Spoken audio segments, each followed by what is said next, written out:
Hello, so very welcome back once again, and let's start today a discussion on ASIC digital IC design flow. So we will see what is the digital IC design flow. As you can see from this flow diagram, you've got several stages of a typical IC design flow, starting with the specification, RTL design, functional simulation, logic synthesis, gate level simulation, physical design, static timing analysis, and finally physical verification. Thereafter, you get application specific integrated circuit. So in this module, we will specifically talk about the first segment or the first step, which is a specification. So in an industry, when the assignment of ASIC digital IC design is taken, so this phase is basically led by a team of system architects, senior engineers, and it also then involves a cross-functional collaboration between several teams within companies or industries. So those teams are from marketing department, architecture, the design team, and the verification teams. So they all collaborate together to define and establish a specification of the chip or IC that is being made.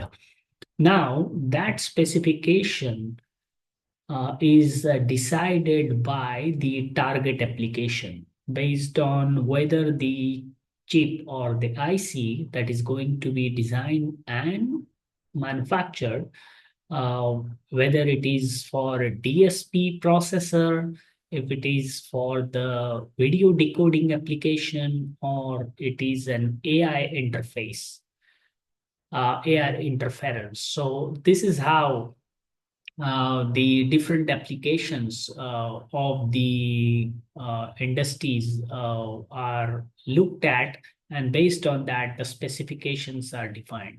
After that, the stage comes, we are still discussing how the specifications are laid out, and then comes the next topic of discussion. They define the performance target. So it means when the chip is going to be designed, there are three primary factors that are discussed in defining the specs. First is timing. That means if it is a processor, what is going to be the maximum clock frequency? Then power. There are two types of power: dynamic power, leakage power. So there has to be a budget, and that depends on whether the chip is being designed is for mobile application, IoT, or automotive. Finally, the third one is the chip size, that is an area. So there is a constraint for the cost also. So this is all about the specification. And after that, we are still talking about the specification, comes the stage of technology selection. It means it is decided which process node or technology node will be selected to design that specific chip. Example, 28 nanometer, whether it is 7 nanometer or a 5 nanometer. Then they choose a foundry. Example foundry names are suggested here, like TSMC, Samsung, Global Foundries, etc. And final topic of discussion within the stage of defining the specs is the packaging needs. So whether it is going to be the flip chip packaging type, wire bond, or 2.5D integration. Now, there are two things that are discussed in the specification stage. First one is the inputs. What are the inputs of the specification? It means a high level idea or your product requirement document. So basically, this document is developed by the project managers or product managers, or customers give you that high level idea what they want. It includes market needs, features, and compliance standards. For example, PCIs, USB, DDR, these are the standards. And then the team has to analyze the competitive benchmarking of that particular design relative to the existing solution. Then comes sometimes the system level architecture that involves to model the whole chip in MATLAB or Simulink or System C for estimating the performance of the design IC.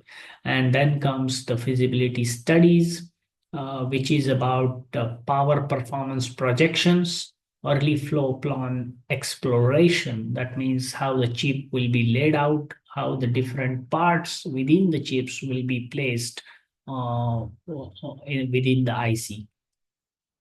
And the outputs of the specification comes in the form of a formal design document that's called as spec document. It involves detailed block descriptions. For example, it is a chip of microprocessor, so it involves registers, memory blocks, data interface, etc. So it also talks about functional and interface level. Then comes the performance and power target. That document specifies how much will be the power of the chip with the specific margins. This spec docs also involves and describes the various interfaces and the protocols, whether the chip is going to be operated using these specific interfaces like SPI, UART, etc. There are some compliance requirements that is also within the spec doc. These are the compliance, for example, HDMI, USB-IF. Then the doc, the output of the specification involves the design schedules and the milestone that clearly defines the checkpoints. It means when the RTL will be frozen, when the tape out will take place, etc.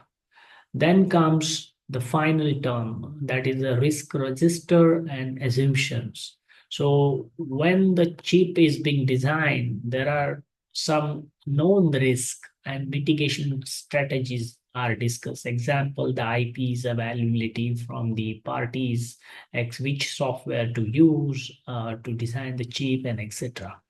So that is a small module about having this useful discussions and showing through the graphics about when the chip comes to the industry as an assignment from the customer or uh, from the third party, how the specifications are defined, discussed, managed, and laid out. So hope you found this model useful. We'll discuss the another modules in the subsequent modules. So stay tuned for more and wish you happy learning.